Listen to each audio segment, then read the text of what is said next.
Di Jakarta, saudara, tak hanya roda 2, bagi warga yang berkendara roda 4 atau mobil pribadi dan tidak menggunakan masker dengan benar juga turut terjaring razia. Banyak ditemukan sejumlah pengendara mobil yang tidak mengenakan masker dengan benar atau tidak menggunakan masker sama sekali. Petugas tetap memberikan sanksi denda atau sanksi sosial terhadap mereka yang tidak bermasker di dalam mobil.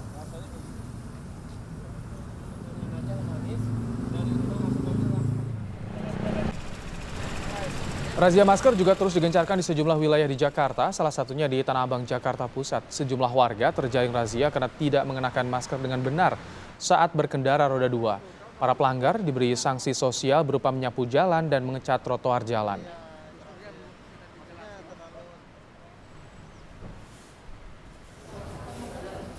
Pemerintah Kota Jakarta Timur melakukan razia justisi perkantoran dan industri di kawasan Ciracas, Jakarta Timur. Pemkot menemukan perkantoran yang minim fasilitas protokol kesehatan.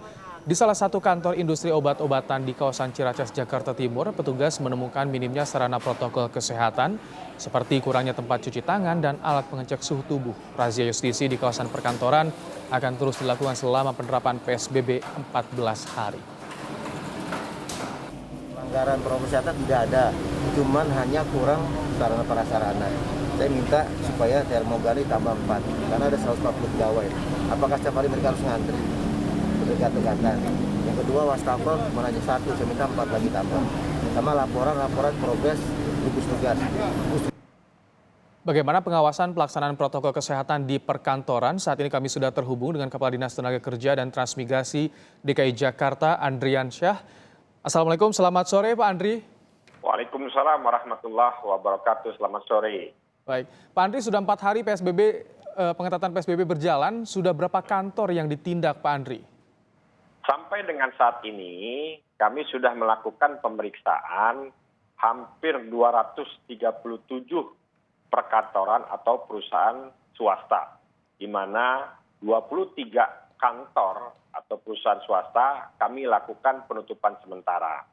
Dari 23 yang kami lakukan penutupan sementara, ya, 14 diantaranya karena karyawannya terkonfirmasi positif COVID-19, sedangkan 9 perusahaan atau perkantoran ya kami tutup karena tidak mematuhi protokol pencegahan COVID-19. Seperti apa pelanggaran protokolnya Pak Andri? Ya, sampai dengan saat ini ya banyak yang kami tutup karena melanggar protokol kesehatan karena jumlah pegawai atau karyawan yang ditetapkan dalam Pergub 88 tahun 2020, di mana setiap perkantoran maupun ya perusahaan harus mempekerjakan tidak lebih dari 25%. Nah, begitu kami lakukan pemeriksaan, pemantauan, pengawasan di lapangan, masih ada ditemukan perkantoran perusahaan yang mempekerjakan ya karyawannya di atas 25%, khususnya untuk kegiatan usaha yang non-esensial. Tetapi ada juga perkantoran atau perusahaan di mana kegiatannya yang masuk dalam kegiatan esensial yang harusnya tidak lebih dari 50%, tetapi masih mempekerjakan karyawannya di atas 50%. Oleh karena itu, pada saat ini PSBB pengetatan, kami tidak lagi mengeluarkan peringatan 1 dan peringatan 2. Begitu kami lakukan pemeriksaan dan ditemukan pelanggaran, saat itu juga kami lakukan penutupan selama 3 hari ke depan. 3 hari ke depan ditutup, ketika akan dibuka lagi, apa yang harus diperhatikan oleh kantor? Apakah ada surat perjanjian atau bagaimana Pak Andri? Pada saat kita melakukan penutupan, sudah barang tentu kita membuat semacam berita acara.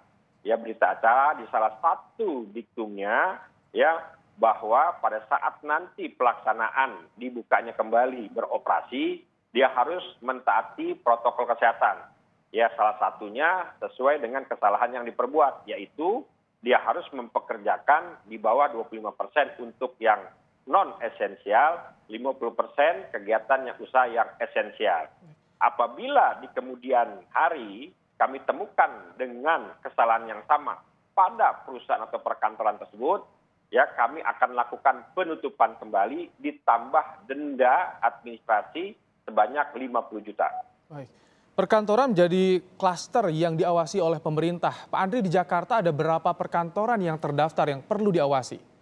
Sampai dengan saat ini, sesuai dengan wajib lapor yang ada di sistem kami ini sudah terintegrasi dengan sistem yang dimiliki oleh Kementerian Ketenagakerjaan, sudah mencapai 79.959 perusahaan atau perkantoran yang ada di DKI Jakarta. Itu swasta ya, di luar pemerintah. BUMN juga itu belum termasuk artinya ya? BUMD sudah termasuk. Sudah termasuk. 79.000. Berapa personel untuk mengawasi mereka semua? Ya memang pada saat PSBB saat ini kami membentuk 25 tim. Masing-masing wilayah ada 5 tim. Nah masing-masing tim itu terdiri dari 4 anggota. Setiap hari satu tim itu mengawasi 2 sampai 3 perusahaan perkantoran yang ada di DKI Jakarta. Terus 100 orang untuk mengawasi 79.000. Itu bagaimana bisa Pak Andri dilakukan? Kalau kita lihat perbandingan melihat angka itu sangat tidak mungkin. Ya oleh karenanya pada kesempatan kali ini kami menghimbau kepada perusahaan perkantoran yang ada di DKI Jakarta agar mengoptimalkan fungsi daripada Satgas COVID-19 internal perusahaan. Karena tanpa adanya dukungan partisipasi semua pihak, sangat tidak mungkin penyebaran COVID-19 bisa kita atasi. Oleh karenanya, dalam setiap hari kesempatan Pak Gubernur itu selalu mengamanatkan, ya jangan lihat pergubnya, jangan lihat aturannya, tetapi lihat bahwa penyebaran ini sangat membahayakan ya keselamatan dan kehidupan jiwa. Oleh karenanya dibutuhkan ya gerakan yang bersama-sama, kekompakan, kebersamaan untuk mengatasi itu semua. Nah khusus yang ada di perkantoran, kita sangat berharap adanya Satgas COVID-19 bekerja secara optimal. Hampir semua kantor sudah membentuk Satgas internal? Seharusnya sudah. Nah ini juga salah satu poin ya apabila dalam kami melakukan pemeriksaan di perusahaan atau perkantoran, di perkantoran tersebut tidak atau belum membentuk Satgas COVID, itu masuk dalam pelanggaran protokol COVID-19 dan itu langsung kita tutup karena yang namanya Satgas COVID-19 adalah hal yang sangat mutlak. Baik. Pak Andri, apakah Disnaker Trans juga membuka informasi dari masyarakat jika menemukan pelanggaran protokol di kantor?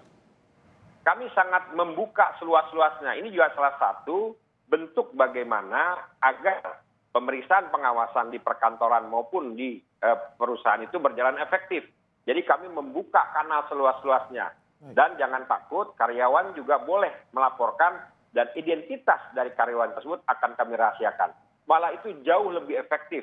Karena apa? Karena ABCD-nya itu dia lebih detail. Sehingga kita bisa langsung masuk kepada objek yang akan kita lawasi. Dan kita langsung bisa dapat menemukan kesalahannya. Dan kita bisa langsung menerapkan sanksi yang harus kita tegakkan. Seperti itu. Baik, karena klaster perkantoran mendapatkan atensi khusus nih. Ini yang rentan penyebaran COVID-19 terutama di kawasan perkotaan seperti Jakarta. Terima kasih Pak Andriansyah. Kepala Dinas Ketenagakerjaan Provinsi DKI Jakarta telah bergabung bersama kami di Kompas Petang.